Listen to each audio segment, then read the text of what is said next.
सुप्रभात बच्चों, सभी को गुड मॉर्निंग। बेटा, मैं आपकी हिंदी की टीचर एक बार फिर से आपके लिए आ गई हूँ और आज हम आपकी हिंदी की बुक मंथन से पाठ 5 शुरू करने वाले हैं, जिसका नाम है नन्ही चिड़िया की होली।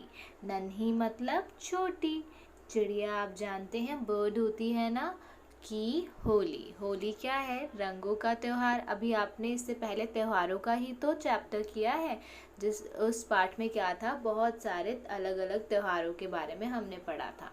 तो पार्ट 5 अब हम शुरू करते हैं। आपको वीडियो बहुत ध्यान से सुनना है, ये आपका पार्ट 5 के लिए पहला वीडियो सेशन होगा।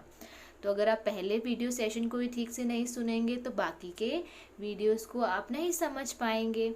चलिए, पाठ शुरू करने से पहले देखें, कुछ चित्र आपको दिए गए हैं। मैं आपके लिए सारी लाइंस बहुत अच्छे से पढ़ूंगी, आपको बहुत ध्यान से सुनना है। जो भी डिफ़िकल्ट वर्ड्स होंगे, कठिन शब्द होंगे, उसका अर्थ आपको बताऊंगी। पाठ शुरू करने से पहले हमें कुछ पिक्चर्स दी जाती हैं हमेशा, वैसे ही कुछ पिक्चर्स यहाँ दी गई हैं। उस पे हम अभी चर्चा करेंगे, डिस्कशन करेंगे। पक्षियों को पहचानिए और रंग भरकर उनके नाम लिखिए। आपको इन पक्षियों को पहचानना है और फिर रंग भरने हैं इनमें, फिर उनके नाम भी लिखने हैं। बिना रंग के पक्षी क्या है, अट्रैक्टिव नहीं लग रहे हैं ना, आकर्षित नहीं लग रहे हैं, है ना। इनको थोड़ा आकर्षक बनाने के लिए, मतलब अट्रैक्टिव बनाने के लिए हमको क्या करना है, इनमें कलर्स करने होंगे। पहला पक्षी आप ज़रूर पहचान गए होंगे, इसकी जो बीक है, मतलब इसकी चोंच से ही हम इसको पहचान जाते हैं बड़े आराम से। ये है तोता। तोते में कौन सा रंग होता है? हरा रंग होता है। आप ये काम अपनी पुस्तक में ही करेंगे, पक्षियों में रंग भरेंगे और पक्षियों के नाम लिखेंगे। ये पानी में कौन सा बर्ड होता है बेटा? और देखो, इसको भी हम इसकी बीक से पहचानते हैं, है ना, जिसकी चोंच से पहचानते हैं। इसकी बड़ी ब्रॉड सी चोंच होती है। बत्तख, इसकी जो चोंच है थोड़ी चौड़ी होती है ना। ये कौन है? ये बड़ा कॉमन बर्ड है, बड़ा जो क्या है, बड़ा सामान्य साधारण पक्षी है जो आपको हर जगह देखने को मिल जाएगा। ये है कौवा। किस रंग का होता है? काले रंग का होता है। अच्छा, बत्तख का रंग मैंने आपसे डिस्कस नहीं किया। बत्तख में आप हल्का क्रीम की तरह भर सकते हैं, हल्का स्काई भी आता है और वाइट भी आता है, और चोंच में येलोइश ऑरेंज होता है, हल्का पीला नारंगी रंग होता है। ठीक है, ये देखिए। अब ये भी एक कॉमन बर्ड है। ये बहुत साधारण पक्षी है जो आपको हर जगह दिख जाएगा। इसके आकार से आपको पता चल रहा होगा, ये है कबूतर, ग्रे रंग का, है ना, सुरमई से रंग का होता है कबूतर। ठीक है, ये हमने पक्षियों को पहचान लिया और उनके नाम भी लिख लिए थे। अब आपको क्या करना है, इनमें रंग भरना है और अपनी पुस्तक में इन सभी के नाम लिखने हैं। आपको कौन सा पक्षी पसंद है? अब आपको बताना है कि आपका फेवरेट बर्ड कौन सा है। ठीक है, मेरा तो है मोर, तो मैंने लिख दिया मोर। आप अपने पसंद का यहाँ पर लिख सकते हैं, अपनी पसंद के पक्षी का नाम लिख सकते हैं। अब हम आ रहे हैं अपने पाठ पर। ठीक है, हमारा पाठ था नन्ही चिड़िया की होली। तो ये एक नन्ही चिड़िया की कहानी है। अब हम जब पढ़ेंगे तभी हमें पता चलेगा इस नन्ही चिड़िया ने कैसे होली खेली है, ये क्या कहानी है। ध्यान से सुनेंगे, बहुत मज़ा आएगा कहानी सुनने में। एक दिन नन्ही चिड़िया के मन में विचार आया कि सारे लोग होली पर एक दूसरे को रंग लगाते हैं, तो इस बार वह भी होली मनाएगी। ठीक है, एक नन्ही सी चिड़िया है, उसके मन में क्या विचार आया? विचार मतलब थॉट्स, मतलब सोच आई उसके दिमाग में। क्या सोच आई?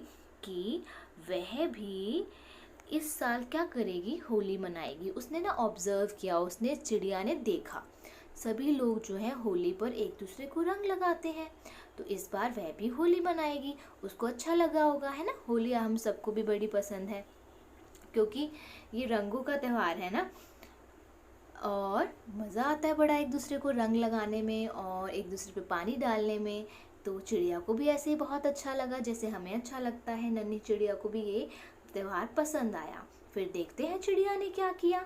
नन्ही चिड़िया ने पोखर में जाकर देखा तो पानी नहीं था। पोखर क्या होता है बेटा? पानी का गड्ढा, जैसे छोटे छोटे गड्ढे से होते हैं, उसमें पानी जमा हो जाता है ना। तो उसने जाके पोखर में देखा और उसमें पानी नहीं था। सूखे पोखर को देखकर नन्ही को लगा कि रंग ऐसा बने जिसे छुड़ाने में ज़्यादा पानी नहीं लगे तो अच्छा। फिर नन्ही चिड़िया को एक और विचार आया। नन्ही चिड़िया बहुत सोचती है। नन्ही चिड़िया ने क्या सोचा, सूखे पोखर को उसने जब देखा, गड्ढे को देखा, जब उसमें पानी नहीं था, तो उसने सोचा कि रंग ऐसा बने, ऐसा रंग बनाया जाए जिसे छुड़ाने में ज़्यादा पानी नहीं लगे तो अच्छा, कि पानी का इस्तेमाल ही ना हो, है ना, उस रंग को छुड़ाने में। और हमें वैसे भी क्या करना चाहिए, होली पे हम कितना पानी वेस्ट करते हैं, वाटर वेस्ट करते हैं ना। हमें तो हमेशा वाटर को सेव करना चाहिए, बचाना चाहिए, वाटर वेस्टेज नहीं करना चाहिए। तो नन्ही चिड़िया बहुत समझदार थी। उसने क्या सोचा कि ऐसा रंग बनाना चाहिए जिसको छुड़ाने में ज़्यादा पानी ना लगे तो अच्छा है। अपना ये ख्याल नन्ही चिड़िया को अच्छा लगा कि वह उन रंगों से होली नहीं खेलेगी। अब ये जो विचार चिड़िया के मन में आया, उसको अपना ये विचार बहुत भा गया। बहुत अच्छा लगा कि उन रंगों से वो होली नहीं खेलेगी जिनसे सब खेलते हैं। ठीक है, तो नन्ही चिड़िया ने क्या सोचा कि जो सभी लोग रंग इस्तेमाल करते हैं वो होली पर सेम वही रंगों का इस्तेमाल नहीं करेगी जो हम रंग इस्तेमाल करते हैं। जैसे बहुत सारे ऐसे रंग होते हैं ना जो बहुत ज़्यादा ऐसे हो जाते हैं, छूटते नहीं है, उसको हम बहुत सारा पानी उस पर वेस्ट करते हैं, साबुन से धोते हैं, है ना। तो नन्ही चिड़िया ने सोचा वो ऐसा रंग इस्तेमाल नहीं करेगी जो सब यूज़ कर रहे हैं, वह अपना रंग खुद बनाएगी। नन्ही चिड़िया कितनी इंटेलिजेंट है ना, कितना अपना दिमाग चला रही है। ऐसे आपको भी छोटी छोटी चीज़ों में सोचना चाहिए कि हम अपने आप से क्या कर सकते हैं। चिड़िया तो देखो बर्ड है ना, वो हमारी तरह अच्छे से काम भी नहीं कर सकती, फिर भी वो क्या सोच रही है कि वो अपना रंग खुद बनाएगी। पर एक मुश्किल थी, लेकिन एक प्रॉब्लम भी थी। नन्ही चिड़िया के सामने मुश्किल यह थी कि वह रंग कहाँ से लाएगी, है ना। हम तो रंग खरीद के शॉप से ले आते हैं, बाज़ार से ले आते हैं, मार्केट से जाके ले आते हैं, पर नन्ही चिड़िया कहाँ से रंग लाएगी। वो तो बाज़ार जाएगी तो उसकी कौन बात समझेगा। फिर देखते हैं नन्ही चिड़िया ने क्या किया। पिक्चर को देखो, यहाँ पे नन्ही चिड़िया अपने पंख, जैसे हम अपने हाथ को अपनी चिन पे रखकर, हाथ को चिन पर रखकर ठोड़ी पे रख के सोचते हैं ना, गाल पे रख के, और कभी कभी हम अपने दिमाग पे रख के सोचते हैं, वैसे वो अपने पंख को अपनी ठोड़ी पे रखकर, चिन पर रखकर सोच रही है, दिमाग लगा रही है। अब देखते हैं उसने रंग लाने के लिए क्या तरकीब लगाई, जल्दी से देखेंगे। तभी उसे याद आई टेसू के पेड़, कि टेसू के पेड़ पर तो कितनी रंग बिरंगे फूल खिलते हैं। उसको तभी क्या याद आया, उसे टेसू का पेड़ याद आ गया। ठीक है, और टेसू के पेड़ पर क्या लगते हैं, बहुत सारे रंग बिरंगे फूल लगते हैं। ठीक है बेटा, टेसू के पेड़ पर तो कितने रंग बिरंगे फूल खिलते हैं। उसने क्या सोचा, उसके दिमाग में आया कि वो रंग बिरंगे फूल से रंग बना सकती है या उनसे होली खेल सकती है। टेसू को पलाश भी बोलते हैं, क्यों ना टेसू पलाश के इन फूलों का रंग ले लें। ठीक है, उसने क्या सोचा, इन पलाश के फूलों से क्या निकाल लिया जाए, रंग निकाल लिया जाए। अब आगे देखें। चिड़िया ने टेसू के पास जाकर अपनी बात कही। चिड़िया टेसू पेड़ पर गई, टेसू के पेड़ के पास गई और अपनी बात कही। एक भरे पूरे पेड़ को अपने फूल देने में भला क्या कमी होती। उसने टेसू के पेड़ से जाकर पूछा कि क्या तुम मुझे अपने फूल दे सकते हो, और टेसू पे बहुत सारे फूल लगते हैं। ठीक है, तो उसे अपने फूल देने में क्या दिक्कत होगी, उसके पास तो बहुत सारे फूल हैं। ठीक है, उसने नन्हे को टप से 2 फूल दे दिए। ठीक है, उसने जो नन्ही चिड़िया को थी उसको फटाफट से क्या किया, 2 फूल दे दिए। अच्छा बेटा, अब आपका जो सेकंड सेशन होगा उसमें हम आपकी जो जितना स्टोरी बची है वो पढ़ लेंगे, ठीक है। आधी स्टोरी हम पढ़ चुके हैं, जिसमें हमने बात की एक नन्ही चिड़िया के बारे में, जिसे कौन सा त्यौहार बहुत पसंद आया। होली का त्यौहार बहुत पसंद आया है। वो सबको देखती है होली खेलते हुए रंगों से, तो उसके मन में भी ये बात आई कि वो भी इस बार होली मनाएगी। पर उसने ये सोचा कि क्यों ना ऐसा कोई तरीका निकाला जाए जिससे कि पानी बहुत कम लगे। लेकिन उसके लिए एक दिक्कत थी कि वो रंग कहाँ से लाएगी, है ना। तो रंग लाने के लिए उसने क्या सोचा, वो किससे हेल्प लेगी, टेसू के पेड़ से। टेसू के पेड़ पर बहुत रंग बिरंगे फूल लगते हैं। टेसू को पलाश भी बोला जाता है। तो वो टेसू के पास गई और टेसू से उसने पूछा, क्या तुम मुझे अपने फूल दे सकते हो। तो टेसू को अपने फूल देने में भला क्या दिक्कत होगी, क्योंकि उसके पास तो बहुत सारे फूल हैं।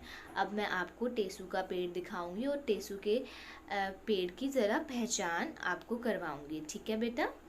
अभी मैं आपको दिखाती हूँ। उसके अलावा कुछ और फूलों की पहचान भी मैं आपको कराऊंगी, ठीक है। ध्यान से देखेंगे। और जो बाकी का बचा भाग है हमारे पाठ का, वो हम अगले सेशन में कर लेंगे। देखिए बेटा, ये है हमारा पलाश मतलब टेसू का पेड़। देखिए ये जो पेड़ है ये भरपूर होता है। किससे भरपूर होता है, फूलों से भरपूर होता है। देखो कैसे लदा हुआ है ये, और ऐसे बड़े बड़े इसके फूल होते हैं। तो इससे तो रंग लिया जा सकता है ना। बहुत सुंदर फूल होते हैं बड़े बड़े। इसके अलावा मैं आपको कुछ और फूल भी दिखाऊंगी, उनके पहचान कराऊंगी आपको। कुछ फूल और कुछ पक्षियों की पहचान होनी चाहिए, जैसे कि हमने पाठ शुरू किया था पक्षियों की पहचान से, जिसमें हमने 4 पक्षी देखे, तोता, कबूतर, कौवा और बतख। उसके अलावा कुछ और पक्षी देखेंगे और टेसू के फूल के अलावा भी कुछ और फूल देखेंगे। आपने ये ज़रूर देखा होगा, यहाँ पे पलाश के पेड़ बहुत हैं। दिल्ली में भी आप बहुत सारे देख सकते हैं, हरियाणा में भी बहुत सारे पलाश के पेड़ मिल जाते हैं, इजीली अवेलेबल है। मतलब आपको आसानी से ये पेड़ दिख जाता है बाहर, ठीक है बेटा। इसमें बहुत सारे फूल होते हैं, बड़े बड़े फूल आते हैं हल्के लाल रंग में, और बड़ा अच्छा सा रंग होता है। इस पे पत्ते कम होते हैं और फूल से ये भरा होता है, ठीक है। चलिए अब मैं आपको कुछ और फूल भी दिखाती हूँ। ये भी देखिए बेटा, कुछ इस तरह पलाश का पेड़ दिखाई देता है, जिसमें पत्ते आपको नहीं के बराबर दिखते हैं और फूल ही फूल दिखाई पड़ते हैं। अब हम पढ़ेंगे कुछ फूलों के बारे में। ये है गुलाब, जो कि बहुत ही कॉमन है ना। आप सबने गुलाब देखा होगा। गेंदा भी जो है बड़ा कॉमन फूल है। हमारे घर में भी गुलाब गेंदे के पौधे लगे होते हैं, गुड़हल के भी लगे होते हैं। बड़ा सुंदर होता है गुड़हल का फूल जो होता है, लेकिन ये बड़ी जल्दी मुरझा जाता है और तुरंत खिलता है, तुरंत मुरझा जाता है। पांसे का फूल, ये पांसे का फूल है बेटा। इसकी पहचान कीजिए, ये चंपा है। जैसे यहाँ पिंक कलर दिखाया गया है, पिंक, वाइट और येलो, ज़्यादातर ये वाइट और येलो में आपको मिलता है। और बहुत बड़े से पेड़ में, मतलब कि अब वो पौधा नहीं होता और पेड़ भी नहीं बनता, लेकिन बहुत बड़ा गमले में ही लग जाता है। और क्या है, इसमें पत्ते कम होते हैं। इसकी खुशबू बहुत अच्छी होती है, बहुत ही अच्छी। नलिनी के फूल, ये है नलिनी के फूल। और चमेली, देखिए चमेली भी बहुत साधारण सा, बहुत कॉमन, बहुत सामान्य रूप से मिलने वाला फूल है। इसकी बहुत अच्छी खुशबू होती है। चमेली से ही क्या बनते हैं आपने देखा होगा, मालाएं बनती है, गजरे बनते हैं, उसमें चमेली के फूलों का इस्तेमाल होता है। इसकी खुशबू बहुत ही प्यारी होती है। ये है डहेलिया, ये फूल बहुत बड़ा होता है। इस फूल में बहुत सारी पत्तियां होती हैं, बहुत सुंदर लगता है, बड़ा आकर्षक लगता है। सूरजमुखी, देखिए इसकी एक खासियत है बेटा, सूरजमुखी की, सूरज की तरफ ये अपना मुंह करके रखता है और सूरज ढलने के बाद ये भी ढल जाता है, मतलब झुक जाता है और ऐसे बंद सा लगता है। जैसे ही सूरज खिलता है फूल भी खिल जाता है। उसके बाद देखिए कमल, कमल कहाँ होता है बेटा, पानी में होता है। बड़ा सुंदर सा फूल है ये भी, और पानी में ही उगता है। इसकी जो रूट्स होती हैं वो भी पानी में ही होती हैं। कुमुद के फूल, ये कुमुद का फूल है। गुलबहार, गुलबहार रंग बिरंगे होते हैं, अलग अलग रंग के होते हैं, आप इनकी पहचान करें। ज़्यादातर आपको जो है अपने आसपास मिल जाएंगे, जैसे सूरजमुखी देखा होगा आपने, चमेली, चंपा, डहेलिया, गुड़हल, गेंदा, गुलाब, ये फूल आपने ज़रूर देखे होंगे। ये है ऑर्किड, इसे ऑर्चिड भी बोलते हैं इंग्लिश में। ऑर्किड हैं, बड़े बड़े फूल होते हैं, बहुत सुंदर लगते हैं। डेकोरेशन में आपने देखा होगा, सजावट के लिए बहुत ज़्यादा इनका इस्तेमाल होता है। रजनीगंधा, इनकी खुशबू भी बड़ी अच्छी होती है। झिन्निया फूल, झिन्निया फूल जो है बेटा, इसमें भी बहुत सारी पत्तियां होती हैं और थोड़ा जैसे गेंदा होता है वैसे, जैसे गेंदा बंद होता है, थोड़ा बंद बंद सा लगता है, ये थोड़ा खिला हुआ होता है, गेंदे की तरह इसकी पत्तियां होती हैं। गुलनार फूल, ये गुलनार का फूल है बेटा। आगे देखिए लेवेंडर, लेवेंडर की खुशबू भी बड़ी अच्छी होती है। लेवेंडर के आपने बहुत सारे चीज़ें ऐसी देखी होंगी, जैसे कि परफ्यूम्स में, इत्र में और साबुन में इसका लेवेंडर के एसेंस का बहुत यूज़ होता है, क्योंकि इसकी खुशबू बहुत अच्छी होती है। मेहंदी के फूल, ये मेहंदी के फूल है बेटा।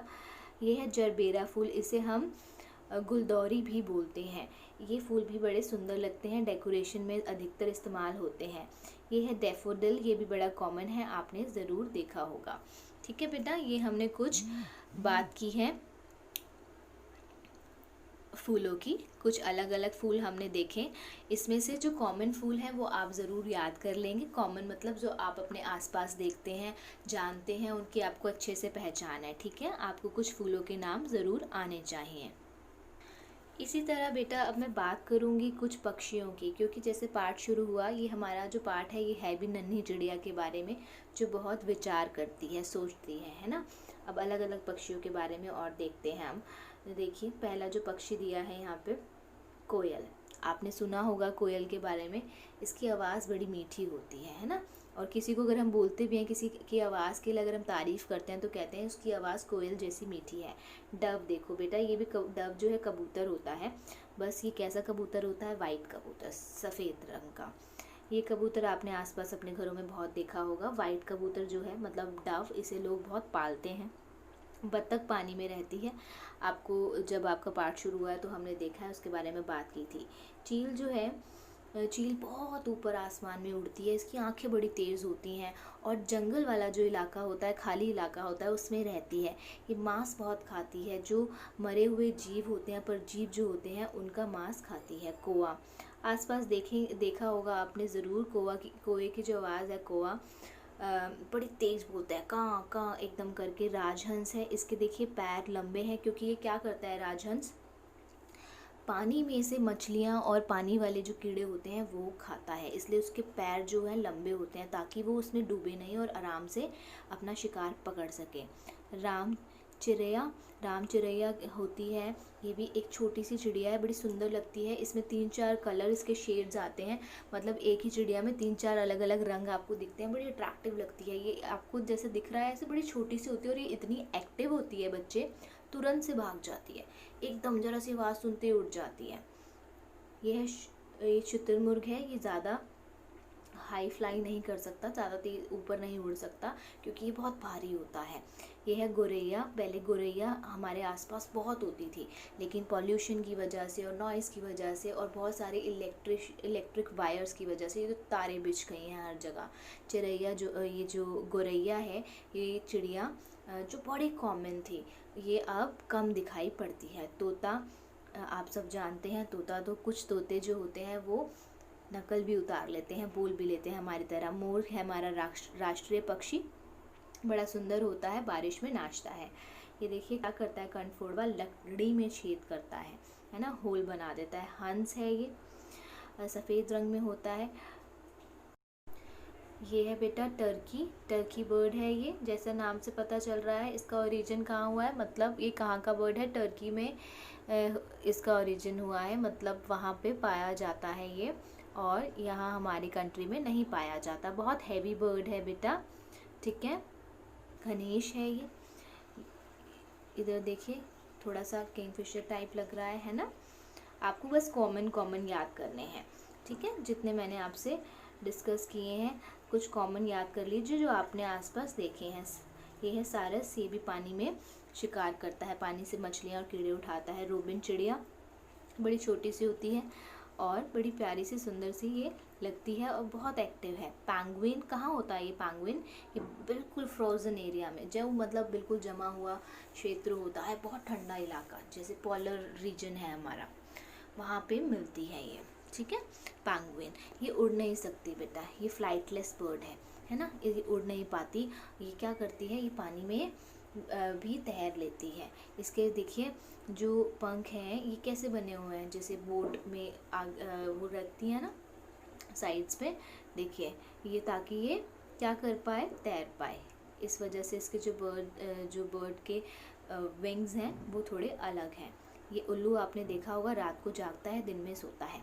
ठीक है, हमने पक्षियों के बारे में भी डिस्कस कर लिया। ठीक है बेटा, आप अच्छे से वीडियो देखेंगे क्योंकि इसमें हमने बहुत सारी चीज़ें डिस्कस करी हैं जो पार्ट से संबंधित थी, जैसे फूलों के नाम, है ना, पक्षियों के नाम, ये हमने देख लिए हैं, और पलाश के बारे में, टेसू के बारे में भी हमने पढ़ा। तो चलिए बेटा, अब मैं ये सेशन एंड कर रही हूँ। मैं आपसे नेक्स्ट सेशन में जल्दी मिलूँगी। तब तक आप इस वीडियो को अच्छे से देखें क्योंकि इस वीडियो में आप बहुत कुछ सीख पाएंगे।